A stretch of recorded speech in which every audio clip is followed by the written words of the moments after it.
comenzar a grabar para que no se nos pase el tiempo.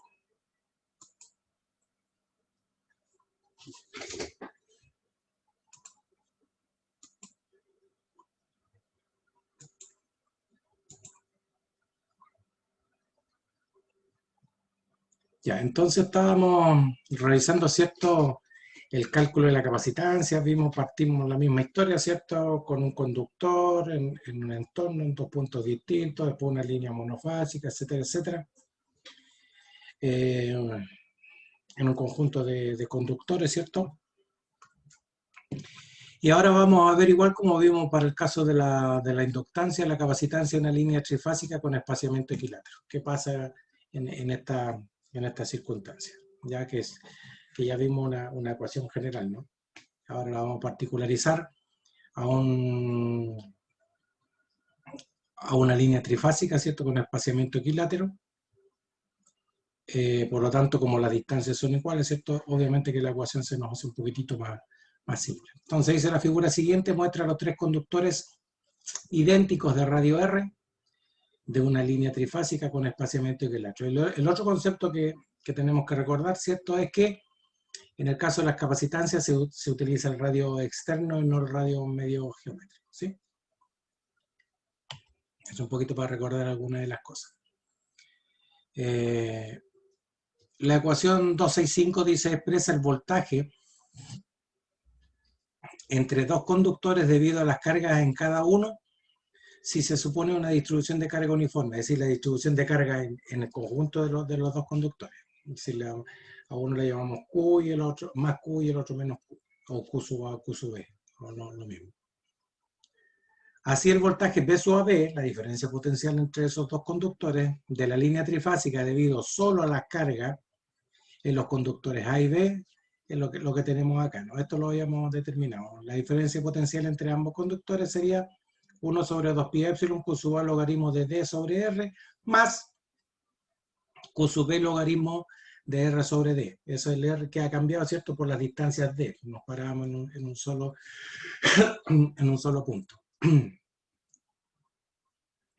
Dice, la ecuación 263 permite incluir el efecto de Q sub C. Como es un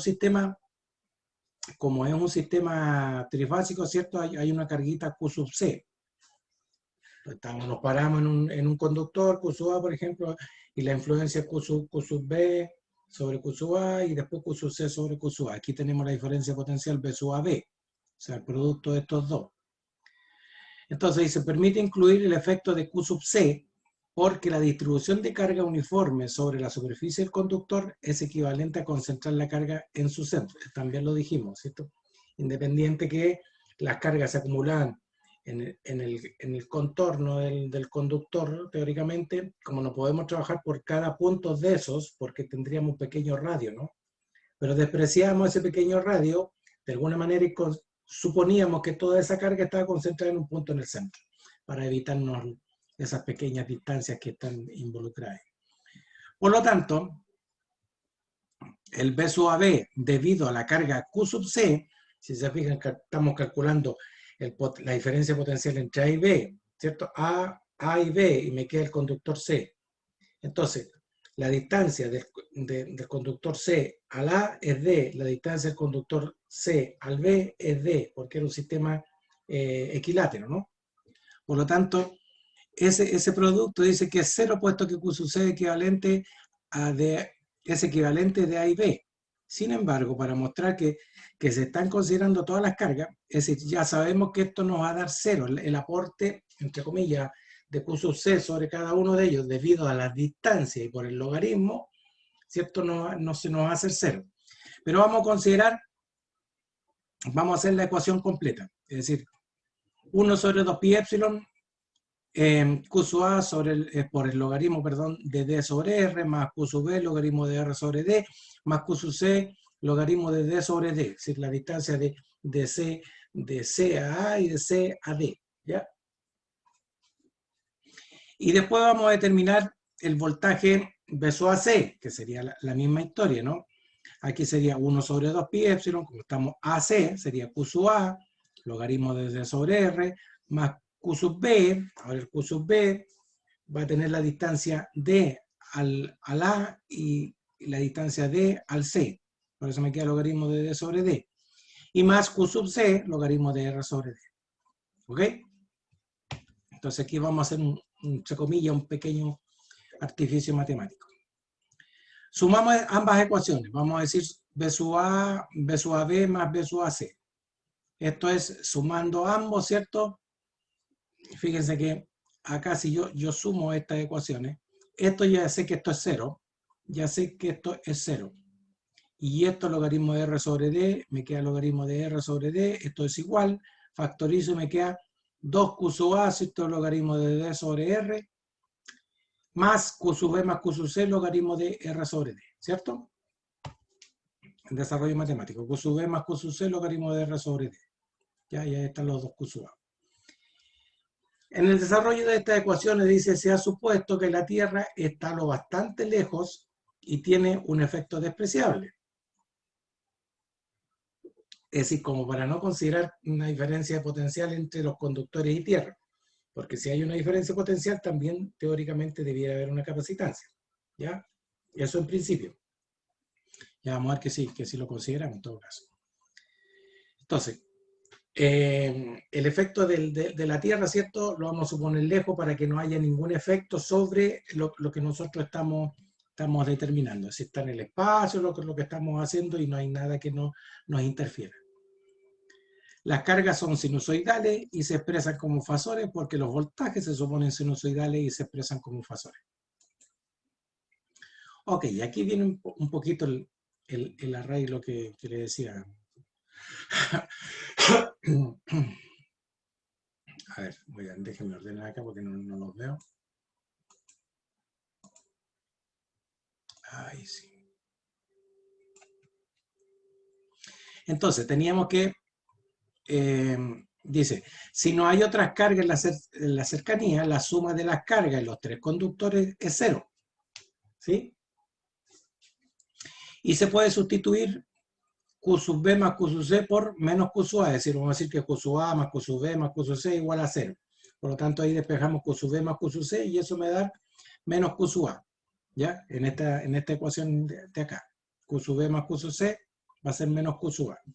Por lo tanto, si yo ya tengo que es menos Q sub A, ¿cierto? Lo reemplazo. Fíjense. Aquí me va a quedar menos Q sub A logaritmo de R sobre D.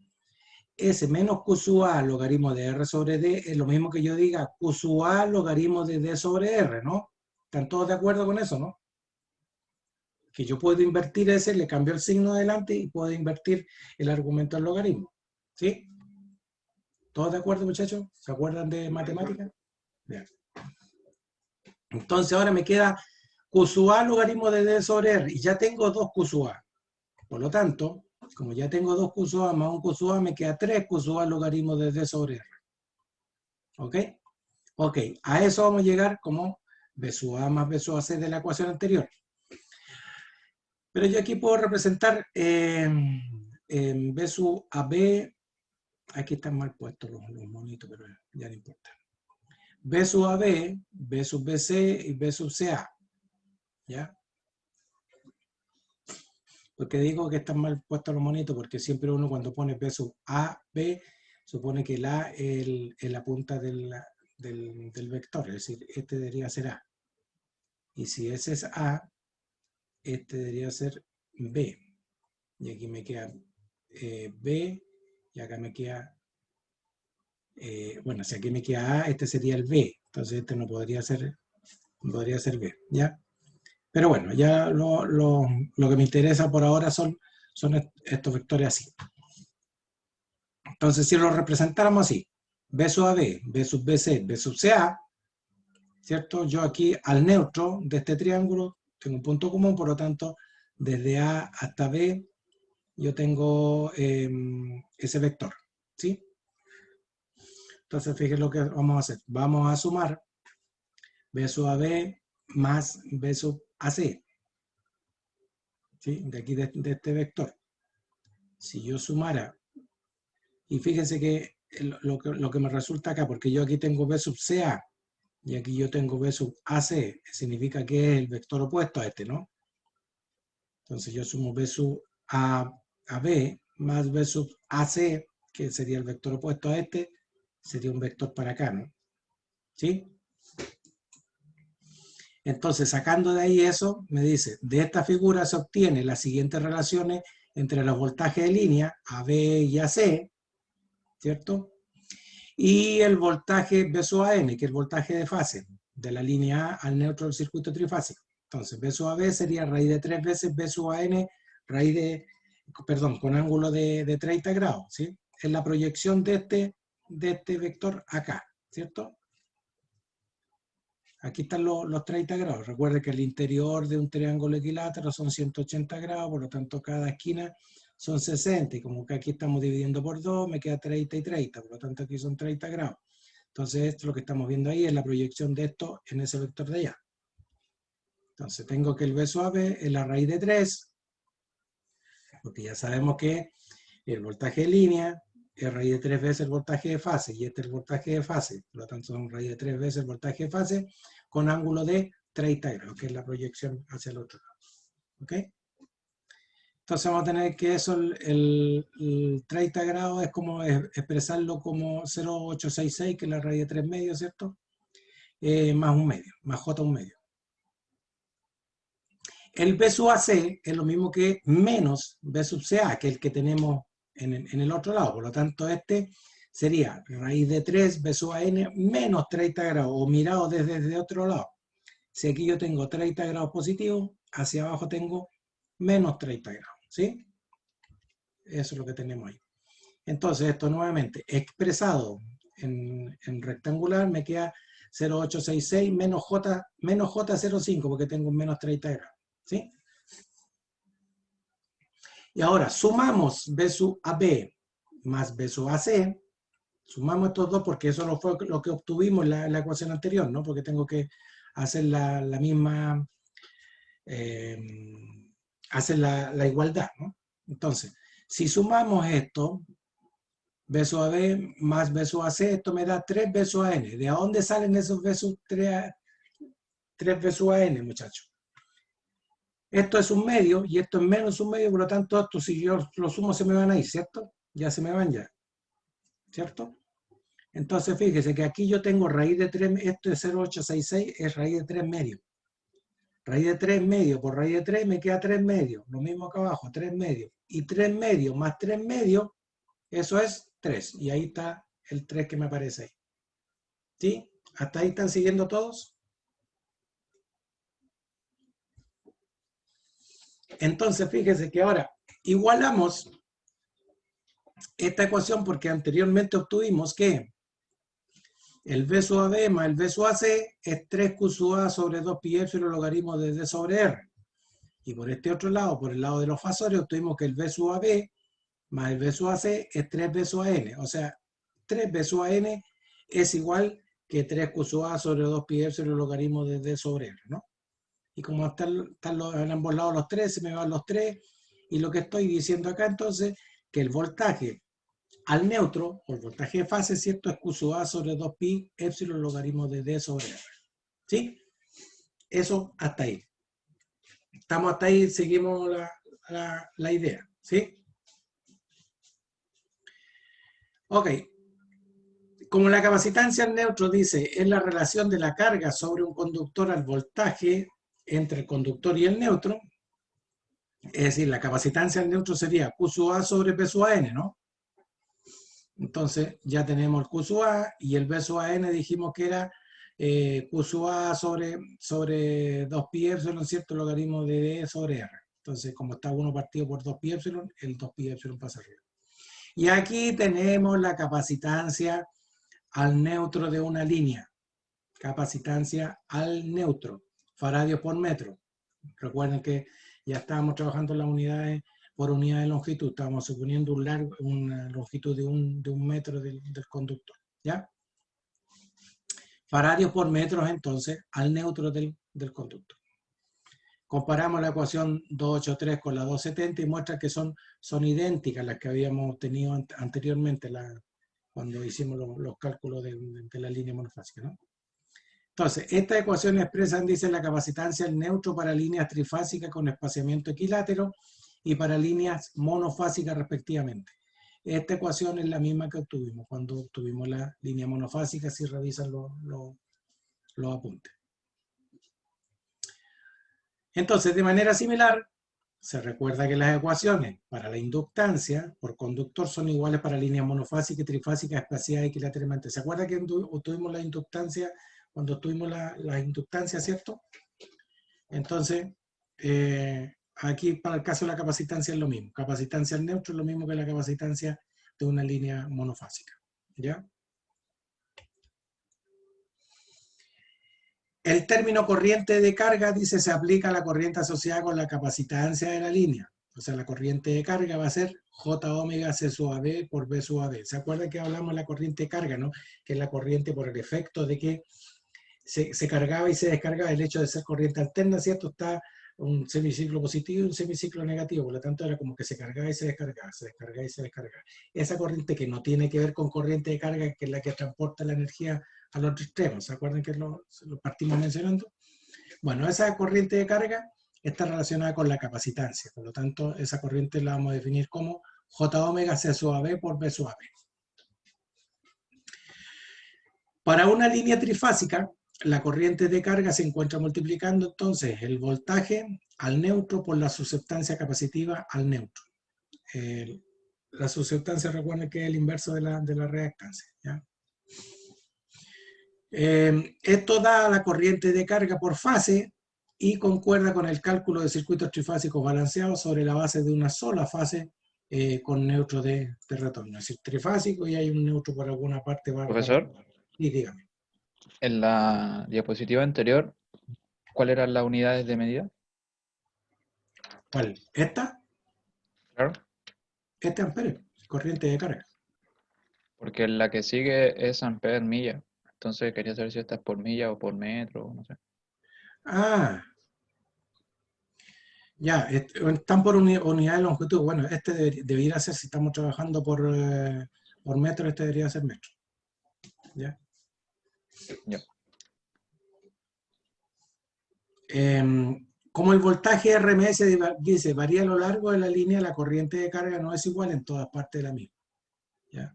Teóricamente, dice, como el voltaje, digamos, ¿por qué va variando el voltaje? Porque yo tengo aplicado un cierto voltaje, ¿cierto? Tengo una línea y la línea tiene una impedancia. Y si circula una corriente, tengo caídas de tensión, ¿cierto? Por lo tanto, la tensión que yo tengo acá, el voltaje que tengo aquí, va siendo un poquito distinto al que tengo acá, al que tengo acá, etcétera, etcétera. Y como dijimos, bueno, ya lo vamos a ver cuando veamos eso, lo que tengo que buscar yo, ojalá que no tenga una caída de tensión significativa en la línea, porque me interesa que si yo transmito con 220 kilos, ojalá que lleguen al otro lado los 220 kilos, ¿ya? Eso es el concepto de regulación de tensión que ya lo vamos a ver. Pero por ahora tengamos eso. Entonces, con frecuencia, el voltaje que se usa para obtener un valor de la corriente de carga es el normal para el que la línea se diseña, como 220 o 500 kV, que probablemente no es el voltaje real en la estación generadora o en la carga. Es decir, aquí suponemos voltaje y suponemos que no hay una caída de tensión, porque yo mando, como decía, mando un cierto voltaje, pero en la medida que va avanzando la línea, por efecto de que hay una caída de tensión en la línea, el voltaje, ¿cierto? Más al final, más hacia el lado de la carga, va disminuyendo, ¿ya? Pero para efecto de esto vamos a suponer que el voltaje que nosotros decimos, una línea de 220, por ejemplo, ¿ya? Ok, ya obtuvimos la capacitancia, obtuvimos la corriente de carga, ¿cierto? Para una línea con espaciamiento equilátero o simétrico, ¿cierto? Lo mismo que vimos para inductancia. Ahora vemos lo mismo, ¿cierto? Pero la capacitancia es una línea trifásica con espaciamiento asimétrico, que en realidad es como lo más normal que encontramos en la línea. Igual que el monito de la torre de transmisión que hay acá, que es una línea doble circuito, ¿cierto? Aquí están las tres líneas las tres fases de una línea, ¿cierto? Aquí está el otro circuito al otro lado. Y esto es una disposición asimétrica.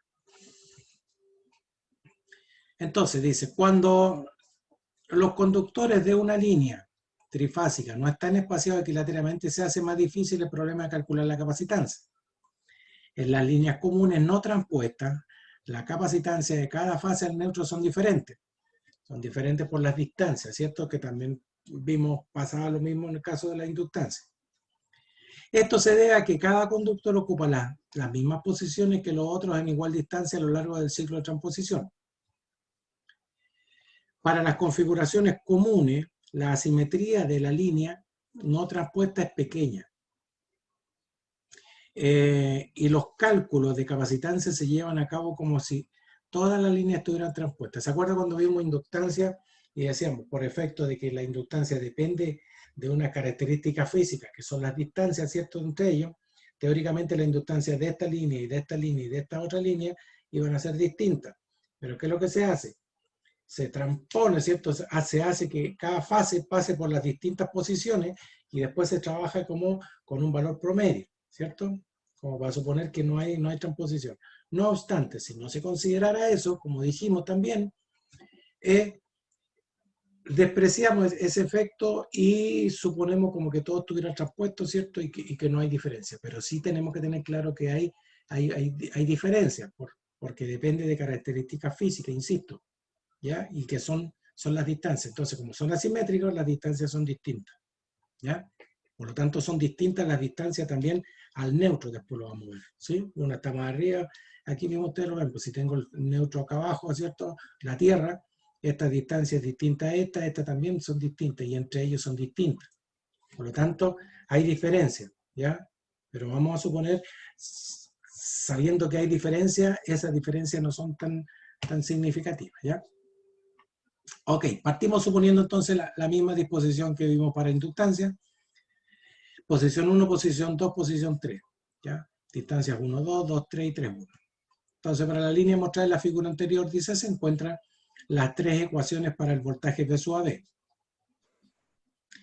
Una para cada parte del ciclo de transposición, con la fase A en la posición 1, B en la 2 y C en la 3. Entonces, el V sub AB acá, aquí vamos a tener en la posición 1 A, aquí vamos a tener B y aquí vamos a tener C. Entonces, V sub AB sería Q sub A, D1, 2, ¿cierto? Porque estoy calculando D sub AB, cómo influye el B sobre el A, la distancia de 1, 2 sobre esta otra distancia, la propia R. Más Q sub B, distancia sería esta distancia, el R del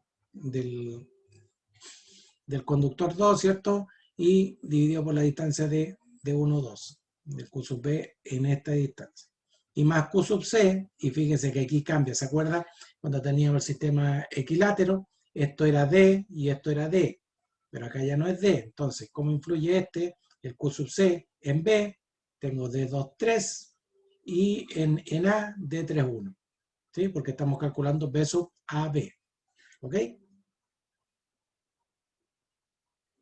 Ok, esta ecuación es más general. En realidad uno debería partir por el sistema más general y después particularizar. Ok. Con la fase A en la posición 2, la misma historia, me van cambiando las distancias, fíjese que solamente me cambian las distancias, y ahora el V sub AB con el A en la posición 3, ¿cierto? Estamos haciendo la transposición de la línea, me van cambiando las distancias, ¿no? Eso lo van revisando ustedes después de poco, pero es el mismo concepto, ¿ok? Dice, las ecuaciones anteriores son similares a las ecuaciones que se desarrollan para calcular los enlaces de flujo magnético de un conductor en una línea transpuesta. ¿De acuerdo cuando calculábamos los lambda, ¿no? Aquí trabajamos con carga. Sin embargo, se observa en las ecuaciones para los enlaces de flujo magnético que la corriente en cualquier fase es igual en cada parte del ciclo de transposición. Si se desprecia la caída de voltaje a lo largo de la línea en las ecuaciones anteriores, el voltaje al neutro de una fase en una parte del ciclo de transposición es igual al voltaje al neutro de esa fase en cualquier parte del ciclo. Es decir, por el hecho de que en el caso de la inductancia era la corriente que pasaba por la línea, por lo tanto era a lo largo de toda la línea, aun cuando estuvieran transpuestas, ¿cierto? Era la misma corriente que iba pasando. No obstante, aquí en capacitancia, como el voltaje depende de las distancias al neutro o a tierra, la referencia, y como me van cambiando de posición, obviamente que los voltajes me van cambiando también. No obstante, ¿cierto? Vamos a... además que lo que decía recién, si yo parto con un cierto voltaje, a lo largo de la línea ese voltaje va cayendo, ¿no? Me cambia, lo transpongo, ¿cierto? Y además me vuelve a cambiar el voltaje, ¿ya? Pero vamos a despreciar esa caída de tensión en la línea y vamos a suponer como que el voltaje es constante en toda la línea. Es un poquito para ir simplificando los cálculos, muchachos. En todo caso, teniendo claro que hay diferencias, las diferencias, nuevamente, insisto, no son tan significativas. Entonces, de aquí que el voltaje entre dos conductores sea el mismo en cualquier parte del ciclo de transposición, porque como vamos a suponer que no hay caída, vamos a suponer que las distancias entre las líneas van a ser las mismas. Se concluye entonces que la carga sobre un conductor debe ser diferente cuando cambia la posición con respecto a los otros conductores. No se requiere un tratamiento riguroso de las ecuaciones anteriores, análogo al que se hizo con la ecuación de enlace de flujo magnético, ¿ya? La solución rigurosa de las capacitancias es muy práctica, quizás con la excepción de la de un espaciamiento plano con distancias iguales entre conductores adyacentes. Entonces, al suponer que la carga por unidad de longitud sobre un conductor es la misma en cada parte del ciclo de transposición, se obtiene la suficiente exactitud para los espaciamientos de conductores comunes. Si vamos a suponer que la carga recuerden que la carga depende de la diferencia potencial, por lo tanto como no hay caída, vamos a suponer que toda la carga también se está distribuyendo uniformemente a lo largo de toda la línea, ¿ya? Cuando en la suposición anterior se considera la carga, el voltaje entre un par de conductores es diferente en cada parte del ciclo de transposición. Entonces, se puede encontrar el valor promedio de los voltajes entre los conductores y de aquí la capacitancia.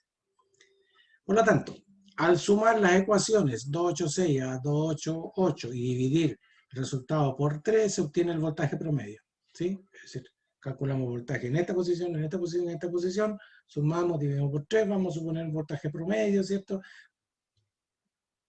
Para trabajar con un solo valor. Entonces, si se supone la misma carga sobre un conductor sin importar su posición en el ciclo de transposición, el voltaje promedio entre los conductores A y B va a ser, lo que estamos haciendo aquí es sumar los tres voltajes, muchachos, estos voltajes que obtuvimos aquí. Esto. El anterior más este, ¿cierto? Y más este. Pues son los tres voltajes y dividimos por 3. Eso es lo que estamos haciendo acá, ¿ya? Al hacer eso, bueno, aquí adelante me factorizo porque estamos dividiendo por 3, este era 2 pi epsilon, dividir por 3 me queda 6 pi epsilon. Q sub A, como vamos a tener el Q sub A para distintas posiciones, ¿cierto? Me queda acá arriba el logaritmo de, esto me va a quedar como Q sub A, logaritmo de 1,2 sobre R, más Q sub A, logaritmo de 2,3 sobre R, más Q sub A, logaritmo de 3,1 sobre R, ¿ya?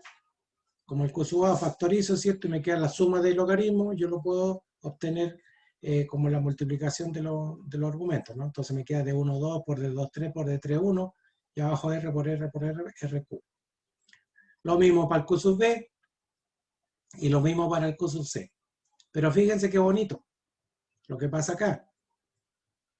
En el Q sub C me queda de 1, 2 por de 2, 3 por de 3, 1, y el denominador me queda lo mismo. O sea, esto se me desaparece, ¿no? Por la propiedad del logaritmo de 1, esto es 0. ¿Sí? Por lo tanto, fíjese que me queda, yo aquí podría, a ver, ¿qué podríamos hacer acá? Pasamos este tercio, porque aquí es un tercio, ¿no? Porque esto es 2 pi epsilon, un tercio por 1 sobre 2 pi epsilon. Ese tercio, como este ya va a desaparecer, fíjese lo que vamos a hacer acá. Lo puedo pasar como elevado a un tercio acá adentro, ¿no? Y esto sería elevado a un tercio, o sea, esto sería la raíz de, cúbica de esto, ¿cierto? Y acá como yo tengo 3 al cubo en raíz cúbica, esto es R al cubo en raíz cúbica, esto es R, ¿no? Por lo tanto, acá me quedó el D equivalente sobre R, y me volvió a aparecer el 1 sobre 2 pi epsilon acá. Más el Q sub R es la misma historia, ¿no? ¿Estamos hasta ahí, muchachos? ¿Entendieron todo esto que hicimos? Sí, profe, Por mi parte sí, sí se entiende. Perfecto, seguimos. De manera similar vamos a hacer lo mismo para B sub AC. ¿Qué me va a desaparecer ahí? El Q sub B, que estamos calculando el B sub AC, ¿no? Ok. Al aplicar, dice la ecuación 281, para encontrar el voltaje al neutro, vamos a obtener lo mismo. Ya habíamos dicho que B sub AB más B sub AC era 3B sub AN, ¿no? Entonces ahora sumamos el B sub AB y le sumamos el B sub AC, me queda 2Q sub A logaritmo de D equivalente sobre R más Q sub B, logaritmo de R sobre el D equivalente más Q sub C, logaritmo de R sobre el D equivalente. Fíjese, acá puedo factorizar nuevamente. El mismo truco, me va a quedar Q sub B más Q sub C. Como es un sistema trifásico, vamos a suponer, ¿cierto?, que la suma de las cargas es igual a 0. Q sub A más Q sub B más Q sub C igual a 0. Por lo tanto, despejamos Q sub A más Q sub B y me queda menos Q sub A. Lo volvemos a reemplazar acá, ¿cierto? Y vamos a obtener 3, 2 sobre 2 pi epsilon Q sub A logaritmo de D equivalente sobre R. ¿Ya? Por lo tanto, la capacitancia al neutro, porque aquí se me van los tres estos, ¿cierto? Ya dijimos que era Q sobre carga por unidad de diferencia potencial. Entonces, la capacitancia al neutro, porque aquí tengo voltaje al neutro, sería el Q sub A sobre B sub AN, y me queda que la capacitancia al neutro es 2 pi epsilon logaritmo de D equivalente sobre R farads por metro al neutro. ¿Ya? La ecuación anterior dice, para la capacitancia al neutro de una línea trifásica transpuesta corresponde a la ecuación 256 para la inductancia por fase de una línea similar.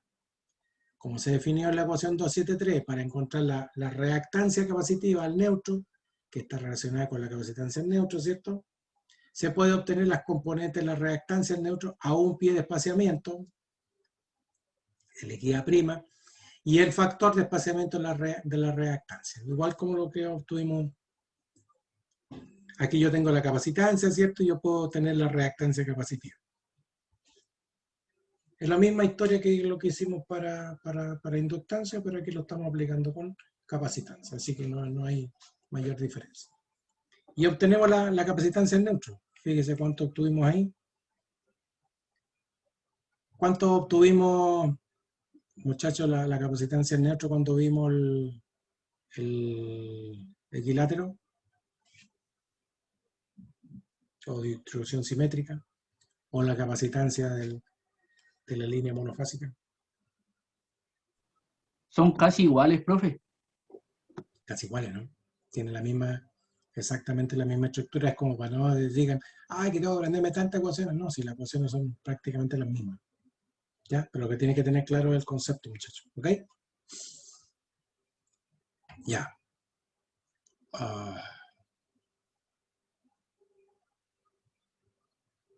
Veamos un ejemplito para aplicar estos conceptos. Dice, encuentre la capacitancia y la reactancia capacitiva a 1 milla de la línea descrita en el ejemplo 2.3. Oh, no me acuerdo del ejemplo 2.3. Encuentre la reactancia capacitiva en neutro para la longitud total de la línea, la corriente de carga por milla y los megavolt-amperes totales de carga si la longitud de la línea es 175 millas. Y el voltaje normal de operación es de 220 kV. Ya, en condiciones normales dejaría que ustedes trataran de hacer esto, pero vamos a ir viendo cómo lo hacemos. ¿Cómo hacemos esta historia? Primero tenemos que calcular el radio, ¿no? Vamos a la tablita, ¿cierto? Y obtenemos el diámetro, ¿cierto? Y a partir del diámetro obtenemos el radio, ¿sí? De la tablita lo obtenemos.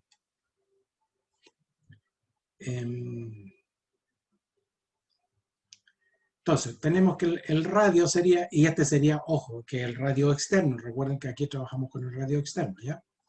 El radio externo sería 0,0462 pies. Esto, insisto, lo obtenemos de la tablita. Aquí obtenemos el diámetro, dividimos por 2, ¿cierto? Y obtenemos el radio, que en la tabla está dado en pulgadas, dividimos por 2 y lo llevamos a pie, ¿no? Un pie son 12 pulgadas. ¿Ya? Calculamos el de equivalente, que es el mismo que ya habíamos calculado en el ejemplo anterior, ¿cierto? Porque las distancias son las mismas. Y calculamos la capacitancia, perdón, bien digo, la capacitancia al neutro, que era 2pi epsilon, ¿cierto? Epsilon es 8,85 por 10 a la menos 12, logaritmo de D equivalente sobre el R. Y obtenemos una capacitancia de 8,8466 por 10 a la menos 12 faradios por metro. ¿Okay?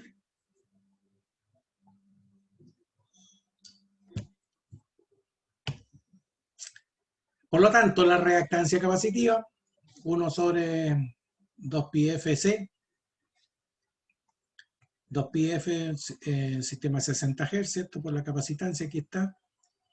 Como la están pidiendo por milla, esto está dado en metros, ya dijimos, una milla son 1609 metros, por lo tanto acá el denominador multiplicamos 1609 y obtenemos la reactancia capacitiva al neutro, ohm milla.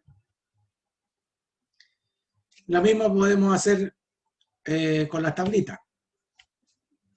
Calculamos el XA, ¿cierto? Para el conductor, el XA', perdón, que este se obtiene de la tabla A3, ¿cierto? Y después vamos a la tabla, en este caso a la tabla A5, no a la A4, porque la A4 es el factor de espaciamiento de la inductancia, ¿cierto? De la reactancia inductiva. La tabla A5 es el factor de espaciamiento de la reactancia capacitiva. Y obtenemos el XD'. Si sumamos ambos, obtenemos 0,1865 por 10 a la 6 ohm milla, o sea, megohm milla. ¿Ya? Hay que, obviamente que siempre va a haber una pequeña diferencia, pero si se fijan es mínima la diferencia, ¿no? A pesar de que 4 decimales, ¿cierto? Aquí, pero 0,1864, 0,1865, ¿sí? Recuerden cómo calculamos esto. Recuerden que esto lo íbamos a calcular en la tabla con el D equivalente, ¿no? Este es el valor que tenemos que, este valor, el 24.8, el que tenemos que buscar en la tablita A5, ¿ya? Y ahí me da el XD'. Ok.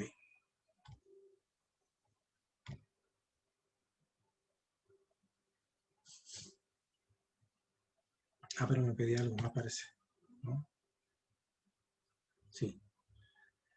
Me decía que la línea tiene una longitud de 175 millas, por lo tanto la reactancia capacitiva sería dividido eso mismo por 175 y me da 1066 ohm al neutro como reactancia capacitiva de esa línea. Y la corriente de carga, ¿cierto? J omega C por V. Ahí tenemos el voltaje, ¿cierto? Dividido por raíz de 3, me da el voltaje monofásico, por cierto, el voltaje de línea, el voltaje de fase. Por la reactancia dividido por la reactancia capacitiva, ¿cierto? Bueno, ahí están puestos los valores. Esto me da una corriente de carga de 0,681 amperes por milla.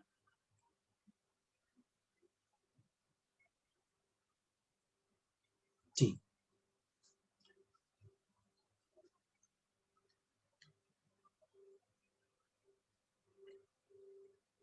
Déjeme ver qué valor puse. Sí, acá puse el valor por milla, por lo tanto esto es amperes por milla. ¿Ya? Esta reactancia está puesta en los ohm millas. Por eso que acá me da amperes por milla. ¿Ya? Los 0,1865 son ohm millas. ¿Ya? Si multiplicamos por la longitud de la línea, 175 millas, me da 119 amperes para la línea. Fíjense, no deja de ser significativo, son 119 amperes esta corriente carga. Insisto, no es la corriente que me transporta la energía, solamente es la corriente por efecto de las cargas, ¿cierto? Que se carga y se descarga. Esa corriente que se genera ahí, en esa línea de transmisión, para esta, fíjese, para este nivel de voltaje, Fíjese que no deja de ser significativo, 119 amperes no son despreciables, ¿no? ¿Sí? Entonces, y eso no es por el, insisto, no es por el transporte de energía, es por efecto de que hay un voltaje aplicado y la línea se está cargando y descargando. Entonces se genera, ¿cierto?, una corriente que llamamos corriente de carga. Y eso, mire, 119 amperes, ¿sí? Para una línea de 175 millas. La potencia reactiva, pues si queremos calcular la potencia reactiva, obviamente multiplicamos, ¿cierto?, el voltaje por la corriente, raíz de 3.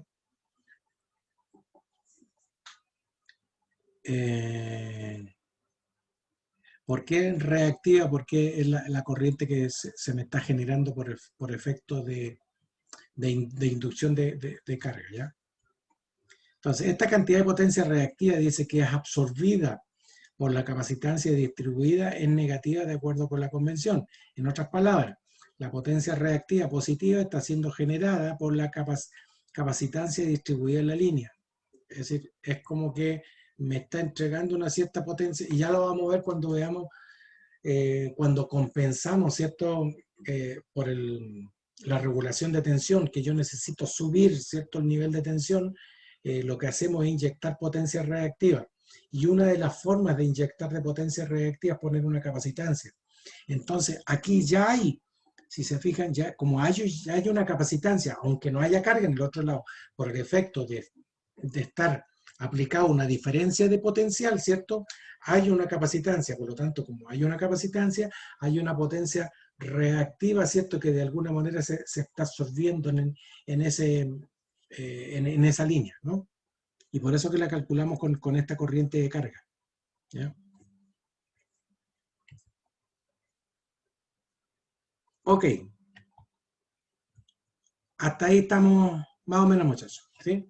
Rápidamente, antes que se me vaya el tiempo.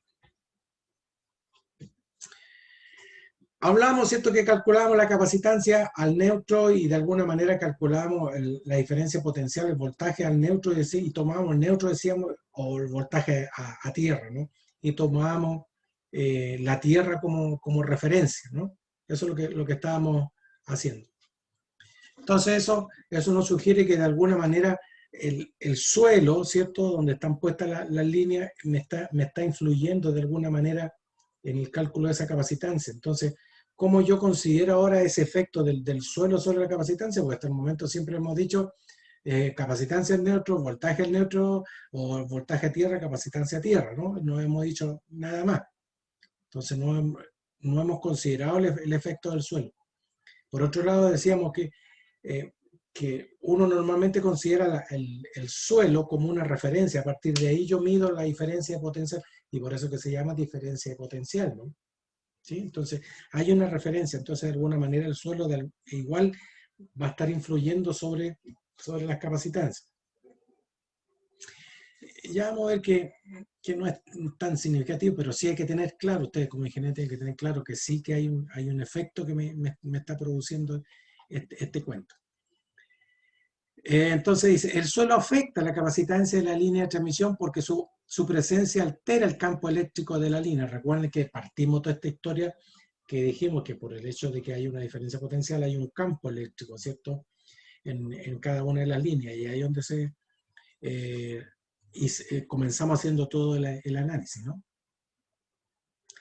Si se supone que el suelo o el plano de la Tierra es un conductor perfecto, con la forma de un plano horizontal de extensión infinita, se comprende que el campo eléctrico de los conductores cargados por encima de él no es el mismo que se tendría si la superficie equipotencial del suelo no estuviera presente. ¿Ya? Porque los campos salen radiales en la línea, pero de alguna manera, en alguna parte se tienen que cerrar, no es que se pierdan en el infinito. Bueno, sí, suponemos, ¿cierto?, que son líneas que se van para algún lado, pero es porque se van a ir las cargas, el campo va de la carga positiva a la carga negativa, por lo tanto hay una línea de campo que tiene que irse por algún lado, ¿sí? De momento, como supusimos todo esto en el aire, pues poníamos líneas así nomás, ¿cierto? Pero esas líneas de campo tienen que cerrarse por algún lado, ¿ya? Entonces, el campo eléctrico de los conductores cargados es forzado a conformarse a la presencia de la superficie de la Tierra. Suponemos también una superficie pareja, ¿cierto? Infinita, aun cuando sabemos que las torres están puestas muchas veces en cerros, ¿cierto? Donde la superficie obviamente tiene una diferencia, ¿no? Pero también vamos a suponer que todo esto, la superficie de la Tierra es parejita y es un plano horizontal, parejo. Entonces, por supuesto, la suposición de una superficie equipotencial plana está limitada por las irregularidades del terreno, lo que estaba mencionando, y el tipo de superficie de la Tierra. Sin embargo, la suposición permite entender el efecto del suelo o tierra conductora en los cálculos de la capacitancia, ¿ya? Porque si no, calcular, mira, en este cerrito se subió un poco, por lo tanto, las distancias son menores. Eso nos guardamos por ahora ese cuento. Suponemos todo plano, ¿ya? Considérese, dice, un circuito que consiste en un conductor aéreo con una trayectoria de retorno a través de la Tierra. Entonces, va el conductor y por alguna parte va a retornar por la Tierra.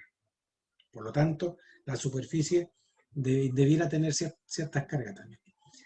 Al cargar el conductor, las cargas van desde la Tierra para residir sobre él y hay una diferencia potencial entre el conductor y el suelo o la Tierra, ¿sí? Esta última tiene una carga igual en magnitud a la del conductor, pero de signo opuesto. El flujo eléctrico desde las cargas sobre el conductor hasta las que están sobre la Tierra es perpendicular a la superficie equipotencial, es decir, a la llegada de la Tierra, llega la Tierra y llega el campo, así va a entrar así el campo, porque la carga positiva es la negativa. Puesto que se supone que la superficie es un conductor perfecto. Entonces, fíjense, acá yo tengo mi línea aérea, ¿cierto? Acá está mi suelo. Entonces vamos a suponer, ¿cierto?, que estas líneas de campo van a ir y van a entrar perpendiculares al suelo. Eso significa, al entrar perpendicular, significa que hay una carga contraria de igual magnitud, pero de signo contrario, como puesta abajo. Y a esto le vamos a llamar lo que es la imagen de la línea. Si eso estuviese puesto así, significa que yo puedo eliminar esta superficie equipotencial acá, ¿ya? Esto es lo imaginario, lo que estamos suponiendo nosotros. Aquí está el suelo. Abajo del suelo suponemos que hay carga, y eso es lo que estamos suponiendo. Entonces, si eso estuviera acá, ¿cierto? Suponemos que esto ya no existe. Entonces, ahora me queda esta distribución de la línea. Esta es la línea real, ¿cierto? Y esta es su imagen, ¿ya? Donde las distancias a la imagen van a ser las h y las distancias al conductor real van a ser las d, ¿ya? Eso para que lo tengamos en cuenta. Todas las h van a ser a las imágenes. Y aquí nos van a aparecer obviamente muchos más, pues fíjense, Q sub A, ¿cierto? Vamos a ver Q sub B sobre Q sub A, tengo los D, tengo el menos Q sub C, tengo el menos Q sub B y tengo el menos Q sub A. Entonces, hay hartas distancias más que van a aparecer acá. Rápidamente, antes que se me vaya el tiempo, ¿cierto? El flujo eléctrico entre el conductor aéreo y esta superficie equipotencial es el mismo que habría entre el conductor y la Tierra. Eso no, obviamente que no puede cambiar, porque yo supongo las imágenes, entonces, como están las imágenes reemplazándome la superficie equipotencial, y ahora saco la superficie equipotencial, y es como que supongo un sistema en el aire, pero que estas tres imágenes de esta línea de acá, ¿cierto? O de estas cargas de acá, me están reemplazando esta superficie equipotencial. Que si yo midiera, calcular el potencial en ese punto, debería ser cero. Así, para calcular la capacitancia, entonces, el plano de tierra se puede reemplazar por un conductor cargado ficticio por debajo de la superficie de la Tierra a una distancia igual a la que tiene el conductor aéreo por encima de dicha superficie. Tal conductor tiene una carga igual en magnitud y opuesta en signo a la del conductor original y se le conoce como el conductor imagen o línea de imagen, ¿sí? Tengo la real acá arriba y acá abajo tengo la imagen, ¿ya? El método para calcular la capacitancia reemplazando la Tierra por la imagen del conductor aéreo se puede extender a más de un conductor. Entonces, para aplicar el método de imagen en el cálculo de la capacitancia de una línea trifásica, nos vamos a referir a la figurita esa que vimos recién, ¿ya? Entonces, supondrá, dice que la línea es traspuesta y que los conductores A y B y C lleva las cargas Q sub A, Q sub B y Q sub C, ocupando las posiciones 1, 2 y 3 de primera parte del ciclo y transposición respectivamente. Lo mismo que hicimos con el cálculo cuando estábamos calculando la línea solamente arriba, ¿ya? Entonces, se muestra el plano de la Tierra y abajo de él están los conductores con las cargas imagen, menos Q sub A, menos Q sub B y menos Q sub C, porque son las imágenes. Entonces se pueden escribir las ecuaciones para las tres partes del ciclo de transposición de las caídas de voltaje al conductor A y B, determinada por los tres conductores cargados y su imagen. Entonces, fíjense, mediante las ecuaciones 2, 6, 3 y el conductor A en la posición 1, B en la 2 y C en la 3, vamos a tener, se nos alarga obviamente un poquito, ¿no? Porque aquí yo antes tenía solamente Q sub A logaritmo de 1, 2 sobre R, Q sub B logaritmo de R sobre D1 y Q sub C. Pero ahora me aparece la carga imagen, que es el menos Q sub A, el menos Q sub B y el menos Q sub C. Este menos es por el signo de la carga. Y la distancia a la A, ¿cierto? Teníamos la distancia del B', si lo quieren llamar así, hasta la H12 y del A al A', H1, ¿sí? Voy a devolver un poquito para que vean eso, ¿no? Y después nos devolvemos a la imagen otra vez, para que no se nos pierda esta idea, muchachos. Acá, ¿ven? Estoy parado en el conductor A, entonces tengo del menos Q sub A al Q sub A H1, del menos Q sub B al Q sub A H12, ¿se dan cuenta? Entonces, eso es lo que estamos considerando. Ahora estamos además agregando esta carga, ¿ya? ¿Ok?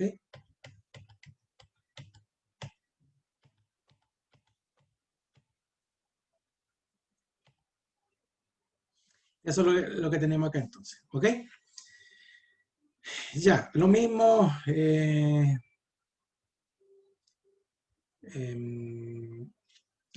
haríamos, ¿cierto? Para las otras partes de la transposición, ¿cierto? Ahora con la fase A en la posición 2 y después la fase A en la posición 3 y las otras también rotadas. Es el mismo proceso que estamos. O sea, obtenemos un valor promedio, ¿cierto? Para el fasor A, aceptando la suposición, ¿cierto? Que las cargas constantes a lo largo de toda la línea, todo lo que vimos anteriormente. Entonces, de manera similar, encontramos el valor promedio para el fasor B sub AC. Ya dijimos que sumamos B sub AB más B sub AC y que el B sub AB más B sub AC, ¿cierto? Era 3 B sub AN, hacemos la misma historia.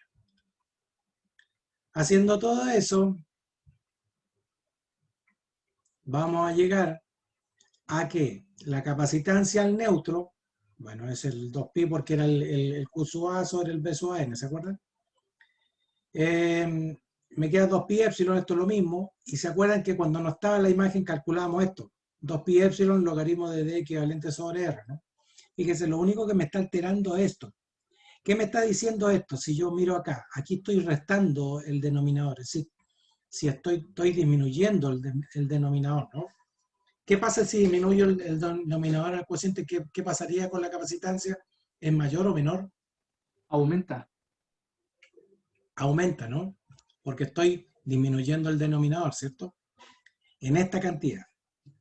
Es aquí donde estamos considerando el efecto del suelo, que lo estamos viendo por el método de la imagen, pero estamos considerando el suelo. O sea, al considerar el suelo, entonces lo que estamos diciendo es que la capacitancia en neutro disminuye un poquito. Perdón, aumenta un poquito, ¿sí? Pero aún así, ¿cierto? Sabiendo que existe esta diferencia, esa diferencia no es tan significativa. Entonces dice, para tener en cuenta la Tierra, el denominador de la ecuación 294 se le debe restar el término que ya les mostré, ¿cierto? Y si los conductores están muy arriba del plano de la Tierra, esta distancia será muy grande, es decir, si la distancia que hay de las líneas respecto a la Tierra está muy alta, imagínense, esta otra, la imagen, como la imagen está a la misma distancia, pero hacia abajo, ¿cierto?, de la línea, significa que la distancia es mucho más alta todavía. ¿A qué llegamos? A que esta distancia, el 1,2, es prácticamente similar al H1, por ejemplo. Entonces, lo que hace es, al hacer similar estas líneas, lo que hace esto es hacerlo tender a 1. Si esto tiende a ser igual a esto tiende a 1. Por lo tanto, cuando la línea está muy arriba, ¿cierto? Y aún cuando la línea está un poco abajo, respecto a la distancia que están separados los conductores, esta distancia siempre es mucho mayor y la de la imagen sería mucho mayor todavía. Por lo tanto, esto es como casi despreciable. Esto es casi tendiente a cero. Por lo tanto, lo que se le resta, ¿cierto?, es muy poco. Dice, por lo tanto, las distancias diagonales del numerador del término de corrección son casi iguales a las distancias verticales del denominador y el término completo es muy pequeño. ¿Sí? Esto es el caso general y frecuentemente el efecto de la Tierra se desprecia en las líneas trifásicas, excepto para los cálculos por componentes simétricas en los que la suma de las tres corrientes de la línea no es cero. Ahí sí, porque hay un retorno por cero. ¿Sí? Entonces, si bien es cierto, me influye, es muy pequeño, es muy poco lo que me influye. ¿Ok? Ya, muchachos, vamos a quedar hasta aquí. La próxima clase vemos los conductores agrupados. ¿Estamos? Ya se me llegó la hora. Entro a las 11 al otro. ¿Dudas? Consulta, muchachos. Profe, algo básico, pero igual no. Me gustaría si usted lo explica con sus palabras. Dígame. ¿Qué es lo que es la reactancia capacitiva? La reactancia es la oposición de alguna manera, a ver, así como la reactancia inductiva es como la oposición también al paso que la parte imaginaria, ¿cierto?, de la impedancia, esto también influye en la impedancia de la línea, ¿ya? Es la parte imaginaria de la impedancia total de la línea. Ya vamos a ver que después vamos a considerar que la impedancia, bueno, está la parte resistiva, ¿cierto?, que es la parte real, que me afecta en lo que es la parte de la potencia activa.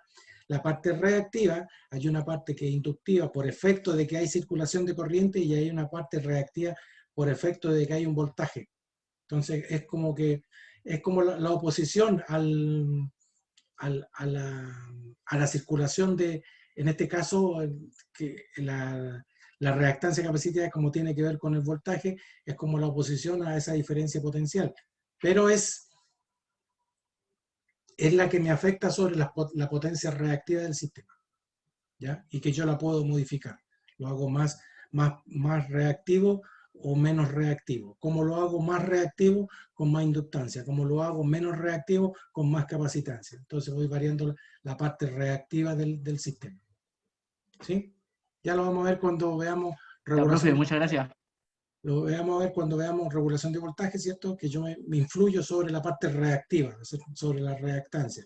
¿Cómo lo hago? Inyectando potencia reactiva, por eso se llama reactivo. ¿Ya? Ya, muchachos, ¿otra consulta?